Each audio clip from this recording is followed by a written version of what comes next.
그러니까 서초동이 아닌 여의도로 와서 앞으로 출근을 한다면 제일 먼저 맞닥뜨려야 될 문제 지금부터 짚어보겠습니다.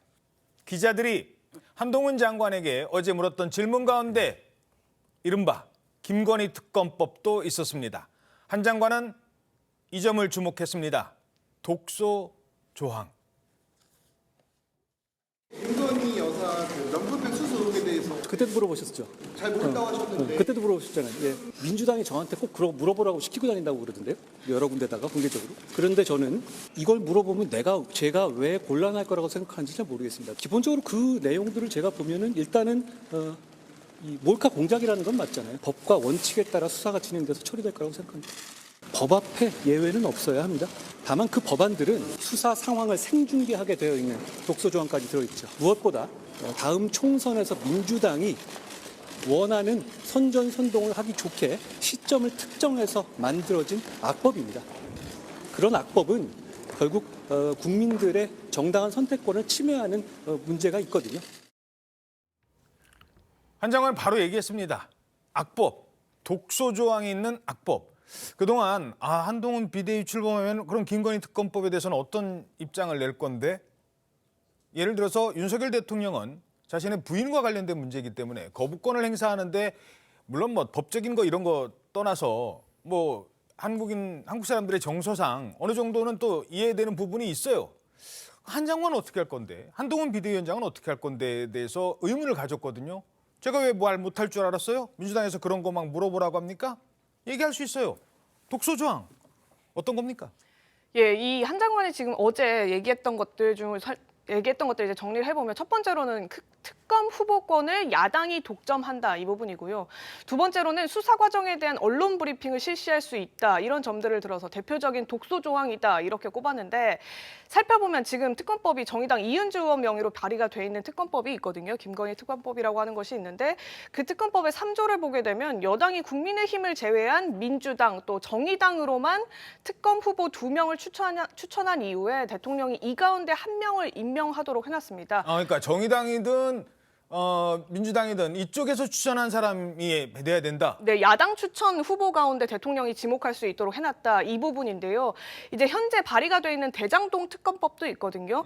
여기에서는 이제 교섭단체가 아닌 정당에서 추천을 하도록 돼 있어요. 그러면 정의당이네. 예, 정의당밖에 사실상 없는 상황이에요. 그럼 김건희 특검법은 정의당 하나 줬으니까 민주당이다. 그렇죠. 그런 식의 두 정당 간의 이제 담합이 이루어질 수 있다는 거죠. 김건희 특검법을 민주당이 원하는 사람으로 하고 그 대장동 특검법을 정의당이 원하는 사람으로 하는 식의 교환이 있을 수 있다. 이런 얘기가 좀 나오고요. 또 드루킹 특검법이 과거에 있었는데 그 드루킹 특검법 같은 경우에도 야당 추천이긴 했었습니다. 근데 이제 대한변협이 미리 4명을 추천하고 그 가운데 2명을 야당이 고르게 한 점이라는 부분에서 중립 장치를 이미 마련해둔 조치였다. 이런 비교급부가 있고 언론 브리핑 부분 역시 드루킹 특검법 때도 조치가 있었지만 당시에는 이런 총선 같은 선거가 없었다는 점이 지금과는 지금 시기상으로 좀 맞지 않다 이런 얘기도 나옵니다. 예. 사실 뭐 이제 앞으로 계속 말씀드리겠습니다만 이 특검법 2개잖아요. 쌍특검.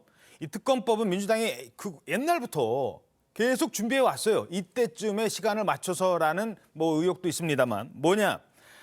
처음에 김건희 특검법을 하려고 했습니다. 근데 이게 180석이 돼야 돼요. 이렇게 발의를 하든 쭉 가려면. 이게 안 되잖아요, 숫자가. 그러니까 정의당을 끌어들인 거죠. 그러니까 정의당과 같이 하려고 하니까 정의당에서는 그것뿐만 말고 대장동 55클럽도 합시다. 그래요. 그래서 받아들여집니다. 대신 대장동 특검법은 정의당에서 하자고 하고 추진했던 거니까 그쪽에서 특검 검사를 임명하는 걸 주고 김건희 특검법만큼은 우리가 하겠습니다라는 거 아니냐. 그래서 거기에 독소 조항이 있다. 그동안 국민들 모르고 있었는데 숙려 기간 다 지나고 패스트트랙에 가려고 했더니 다 여기까지 작전이 돼 있었던 거다라는 게 지금 국민의힘의 시각인 거잖아요. 아니 일반 법조인들도 그렇게 생각을 해요. 이게 독소 조항. 근데 그걸 떠나서 저희는요 최순실 때를 잊지 못해요. 최순실 때 기억해 내시면요. 예. 그때 언론 브리핑 계속 하지 않았습니까? 그렇죠. 그렇죠. 그러면 결과적으로 민주당의 지금 속내는 뭐냐면요. 김건희 특검을 이용해 가지고 결국 총선 치르겠다는 얘기입니다. 매일같이 언론 브리핑 하는 거잖아요. 근데 이게 지금까지 그 이재명 대표 수사건과 관련해서 민주당 국회의원들 또 민주당 패널들이 방송에 나와서 얘기한 것 같고 전혀 배치되는 걸 하고 있는 거예요. 그래서 독소조항이라고 말씀드리는 건데 뭐였냐. 이재명 대표 수사건에 대해서 매번 피의 사실 공표한대요. 그래서 고발한다 어쩐다 맨날 그랬잖아요. 예. 그다음에 또 뭐냐면 탈탈 턴다 이랬어요. 별건 수사 한다 이렇게 막 계속 주장해 왔잖아요. 예. 근데 이 두 가지를 아예 법으로 대놓고 정한 거예요. 자, 언론 브리핑은 바로 피의 사실 공표를 매일같이 언론 브리핑을 통해서 하겠다라는 얘기잖아요. 아예 대놓고 법을 만들어 놓고 그다음에 두 번째는 뭐냐면 그 수사 과정에 인지 사건을 포함시키겠대요. 그거는 뭐냐면 지속적으로 아마 4년 내내 5년 내내 앞으로 할 수 있을 때까지 계속 별건 수사를 하겠다. 예를 들어서 뭐 압수수색 같은 거를 막 하고 그럼요. 거기서 이런 것도 나왔네요. 예, 그러면 그게 나중에 죄가 되든지 안 되든지 상관없이 계속 별건 수사하겠다는 거예요. 그러면 결과적으로 민주당은 선거요 다 치른 거예요. 그냥 김건희 특검 하나로 그냥 우리는 선거 치러서 우리는 다 수당될 거다. 아마 3분의 1을 다 먹을 거다. 200석도 넘을 거다. 아마 이 작전으로 지금 이거 하고 있는데 이걸 국민의힘이 어떻게 봤습니까? 생각을 해보십시오. 그래서 제가 볼 때는 김건희 특검을 이 총선 전에 한다? 이거는 말도 안 되는 얘기고요. 일단 총선은 총선대로 각 지역별로 우리 국민들께서 선택할 수 있도록 정상적이고 상식적인 상황 속에서 선택할 수 있도록 저는 해야 된다. 이렇게 봅니다. 그 뒷부분에 말씀하신 내용 이제 대안으로 얘기되는 부분은 잠시 뒤에 다시 한번 질문을 네. 드리고 일단 그 독소조항과 관련된 건데 아니 이거를 매일 브리핑하게 하고 그다음에 민주당에서 콕 집어서 하고 그래서 최 의원님께서도 지난번에 또 말씀하셨습니다만 뭐 다른 사람들 신지 의원님이셨나요? 아니 최강욱 특검도 될 수 있다. 최강욱이 특검도 될 수 있다. 뭐 이문정도 특검 될 수 있다. 막 이렇게까지 지금 나오잖아요. 일단 뭐 한동훈 장관이 한동훈 비대위원장으로서의 실현의 첫 번째 닥친 이야기인데 이걸 이제 독소조항과 압법이라고 규정지어서 국민들한테 일종의 좀 뭐 선동을 하셨는데 이것이야말로 이제 내로남불입니다. 어허. 왜냐하면 윤석열 한동훈 특검 당시에 말하는 박근혜 최순실 사건 당시에 이 언론 브리핑을 다 했고요. 그다음에 드루킹 사건에서도 했습니다. 그때는 되고 지금은 안 된다고 이야기하는 것이 바로 내로남불이죠. 또 하나 이 문제의 핵심은 뭐냐. 이해 당사자가 대통령 부인 또는 대통령과 이재명 대표 이렇게 이제 예를 들면 대장동 같은 경우에 그래서 이해 당사자를 제한돼서 특검을 추천할 수밖에 없는 거고 그런 경우에 야당이 추천할 수밖에 없는 상황을 마치 이거는 특수하게 야당이 하는 것처럼 이야기하는데 이거는 이해 충돌 때문에 생긴 일이기 때문에 당연히 공정하려면 야권에서 추천할 수밖에 없는 겁니다. 이제 그 점을 빼고서 이 문제를 독소조항이라고 이야기하면 그야말로 이제 내로남불이다 이렇게 생각이 듭니다. 아니 근데 야권에서 추천해야 공정하다 이거는 저는 앞뒤가 안 맞는다고 생각해요. 그런 식으로 따지면 뭐 여권에서 그걸 동의할 수가 있겠습니까? 그러니까 어디서 추천하는 걸 떠나서 사실은 공정성을 담보할 수 있는 장치나 절차가 있어야 된다는 거예요. 그게 바로 이제 드루킹 특검법처럼 그래도 여야가 공통적으로 이런 정도면 우리가 공정성을 담보할 수 있겠다. 그때 한 게 바로 그러면 대한변협은 뭐 여당 편도 아니고 야당 편도 아니니까 그럼 대한변협에서 몇 명 추천하자고 해서 그 중에서 뭐 고르는 거를 어디서 고르다든가 아니면은 여야가 합의한다든가 예를 들어서 여야의 합의를 전제로 한다면 국민의힘이 이 사람을 꼭 해야 되겠습니다. 그러면 그거 민주당이 반대할 거잖아요.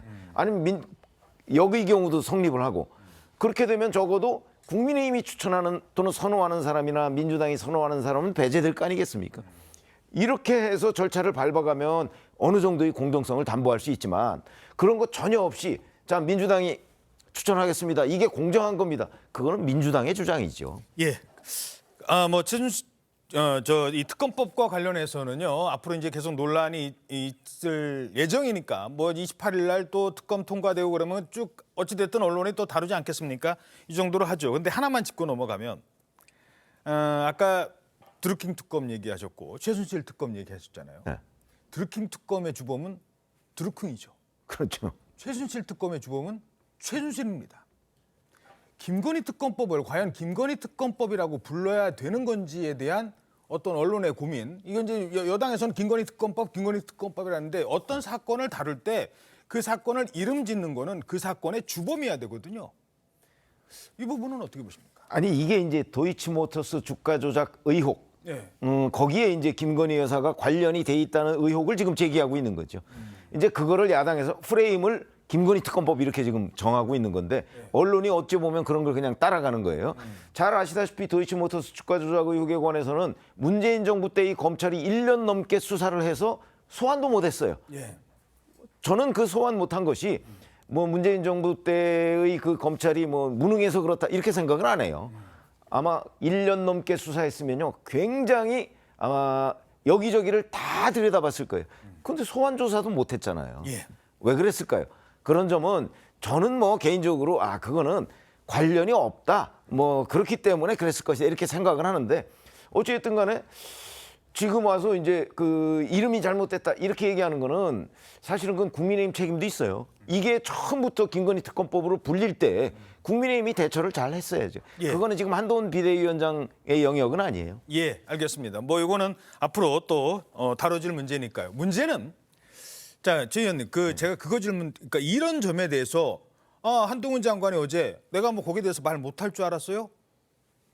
얘기합니다. 정면 돌파했다라고 봐야 되나요? 앞으로 이제 방향 딱 정했다고 봐야 되나요? 그런데 이제 어제 기자들이 그런 추가 질문을 했어야 돼요. 그래서 김건희 특검법을 찬성한다는 겁니까? 반대한다는 겁니까? 뭐 말을 길게 했잖아요.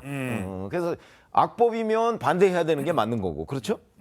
악법이 아니고 뭐 이런 뭐 국민들의 또 지지가 있는 거다 그러면은 뭐 다른 방법으로 이걸 돌파해야 되는 게 맞는 건데, 근데 그 부분에 관해서는 어저께 답변을 안 했잖아요. 예. 앞으로 이 부분에 관해서 아마 질문을 수도 없이 받게 될 겁니다.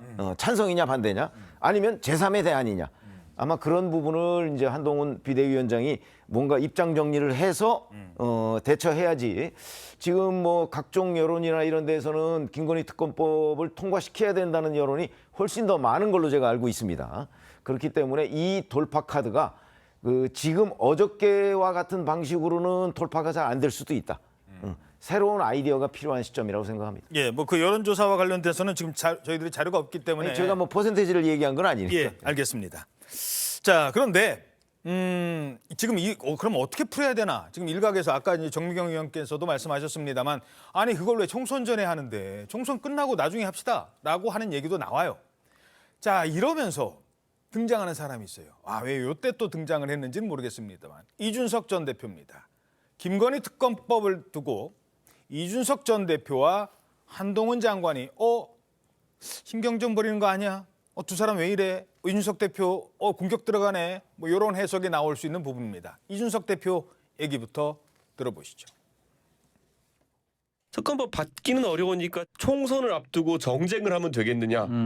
수사를 총선 이후에 하는 식으로 합의하자라고 하면서 역제안을 할 겁니다. 그리고 그게 무슨 대단한 국회 결단인 것처럼 얘기할 겁니다. 그게 뭐 대단한 해법인지 모르겠으나 자기들은 거기 도취돼 있어요. 이렇게 하면은 국민들이 우리를 이해해 줄 것이야. 근데 아니겠죠. 민주당에서는 웃을 겁니다. 그러니까 국민의힘의 전략은 총선 이후에 하자고 할 것이다. 마치 뭐 그러면서 막 개인적인 주장을 막 펼쳐요. 글쎄요. 이러자 한동훈 장관 저 말을 가지고 기자들이 한동훈 장관한테 물어봤습니다. 이렇게 대응했습니다. 이준석 대표는 김건희 여사 특검을 장관님께서 총선 이후에 하자고 말할 것 같다. 그건 이준석 대표가 저한테 물어보라고 하시면 좋을 것 같아요. 대신 물어볼 건 아니고. 네.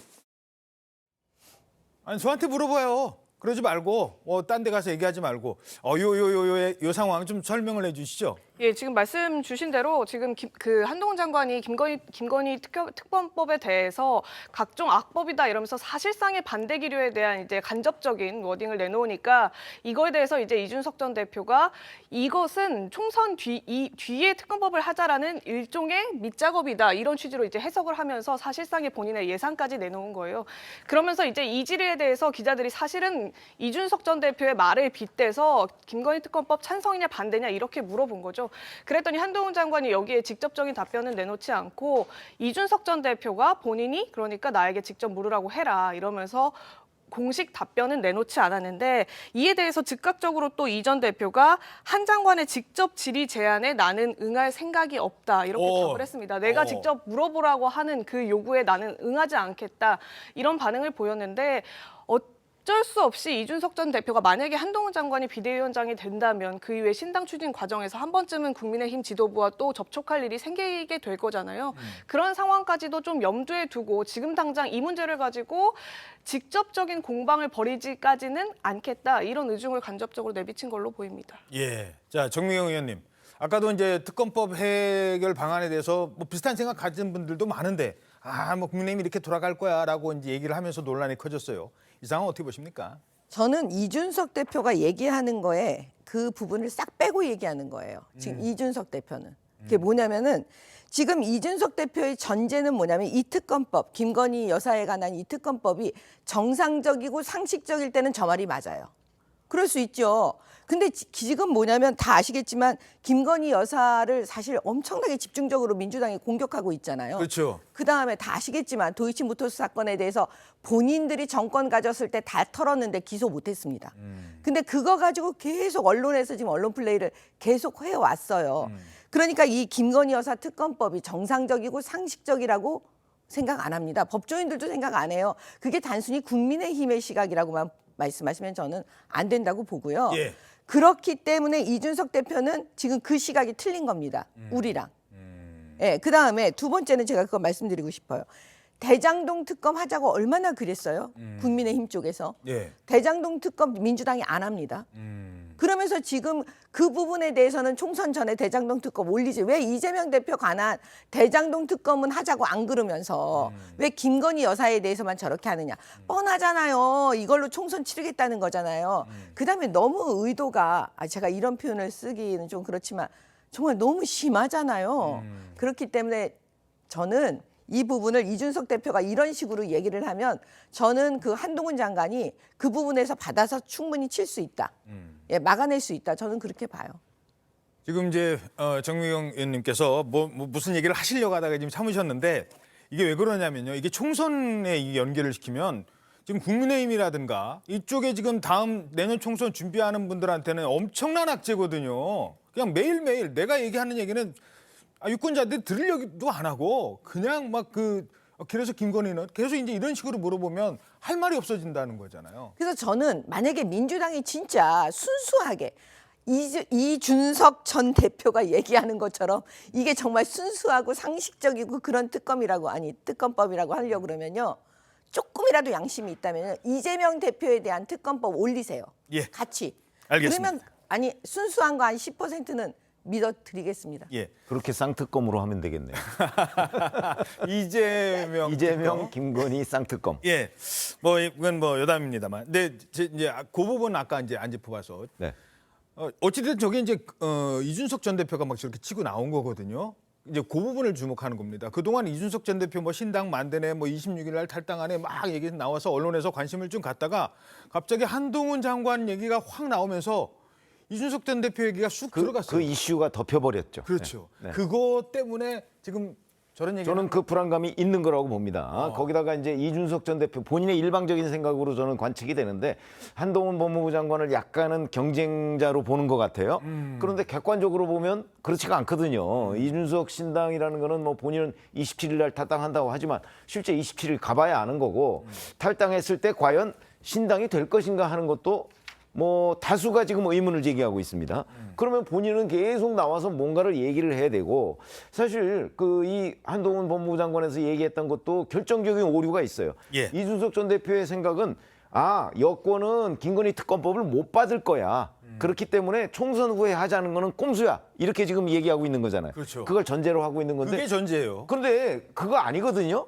지금 총선 후에 하자는 거는 김건희 특검법을 받겠다는 거예요.